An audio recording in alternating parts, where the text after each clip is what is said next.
আসসালামু আলাইকুম রহমতুল্লাহি ওয়া বারাকাতুহু। আলহামদুলিল্লাহি ওয়া কাফা ওয়া সালামুন আলা ইবাদিহিল্লাযিনা ইসতাফা। আম্মা বা'দ, আউযু বিল্লাহি মিনাশ শাইতানির রাজীম। আলহামদুলিল্লাহ, এই স্বপ্ন ছায়া একটি সামাজিক সেবামূলক সংগঠনে যেভাবে এই মসজিদগুলি পরিষ্কার করে যাইতেছেন, আলহামদুলিল্লাহ খুব সুন্দর হয়েছে। আমি খুব খুশি হয়েছি। আল্লাহ তাআলা যেন ওরা যেভাবে এই মসজিদের পরিষ্কার করতেছে, আল্লাহ তাআলা যেন ওদের জান্নাতের পথ যেন আল্লাহ তাআলা পরিষ্কার করে। আর এই সংগঠনের লক্ষ্য উদ্দেশ্য হলো ইসলামের সুমহান বাণীর প্রচার প্রসার এবং এতিম অসহায় সুবিধাবঞ্চিত শিশুদের লেখাপড়ার সুযোগ করে দেওয়া,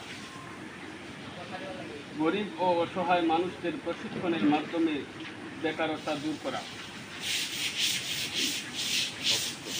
যুবকদের ব্যতীত অক্রান্ত গরিব ও দুঃখী মানুষের চিকিৎসার জন্য সহায়তা করা, সমাজে প্রচলিত বিভিন্ন কুসংস্কার দূরীভূত করতে সচেতন গড়ে তোলা, বৃক্ষরোপণ ও কর্মসূচি পালন করা। আল্লাহ তাআলা যেন এই স্বপ্নের ছায়া সংগঠনটি আল্লাহ তাআলার কাছে যেন কবুল আর মঞ্জুর করেন। আলহামদুলিল্লাহ সুম্মা আলহামদুলিল্লাহ ওয়া আখির দাওয়ানা আলহামদুলিল্লাহি রাব্বিল আলামিন।